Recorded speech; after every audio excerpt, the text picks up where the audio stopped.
Parshad tonight, and it's really easy and simple to make. Only has 3 ingredients.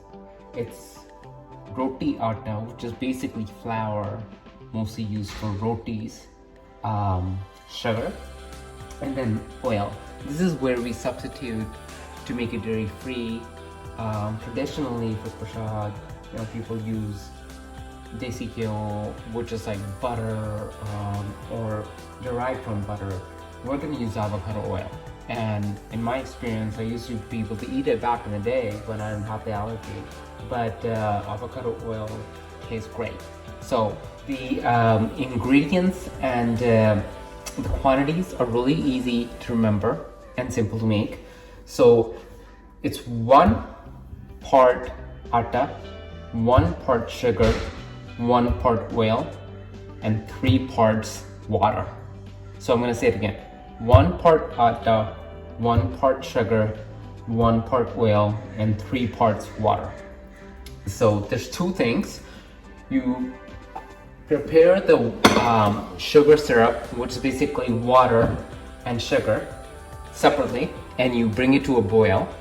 And while it's going to come to a boil, we're going to start mixing the oil and atta in a sort of a, Kadai is what you traditionally call it, but it could be sort of a small wok is what it is. So again, I'm going to use half a cup today. It actually makes pretty decent quantity. So that's 1.5 cups, 3 parts water, right? So 1.5 cups water with one part, which is half cup sugar, but I'm gonna actually go a little less. But if you like a very traditional taste, it's quite sweet, but I'm gonna go just a little less sugar. But the traditional recipe would be like 1 part. And I'm gonna bring this to a boil, and then we're gonna also at the same time start roasting the flour. Okay, so like I said, we're gonna bring the water and the sugar to a boil. At the same time, this is a Kadai, which is a small wok, in which I'm going to start roasting the flour with the oil. So 1 part oil, 1 part flour, 1 part sugar, and 3 parts water. Remember the recipe, right? So there's your 1 part oil. I'm using half a cup again. Here's half a cup.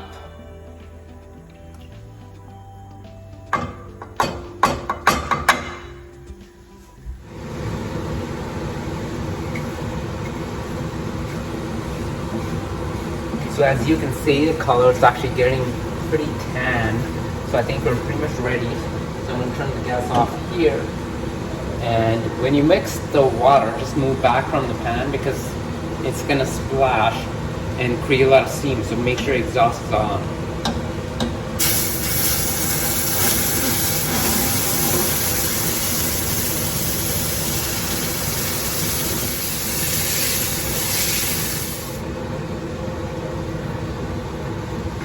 And by the way, I'm cooking most of this on high heat. Just manage the heat a little bit from extra high to medium at times when it starts to stack back. Most of the time it's high heat because I'm constantly stirring it. You can see how the Parshad has totally separated and very easily moving around in the Kadai, so you know it's almost ready. I'm just trying to make sure it gets it a little bit thicker, and then we're gonna be done.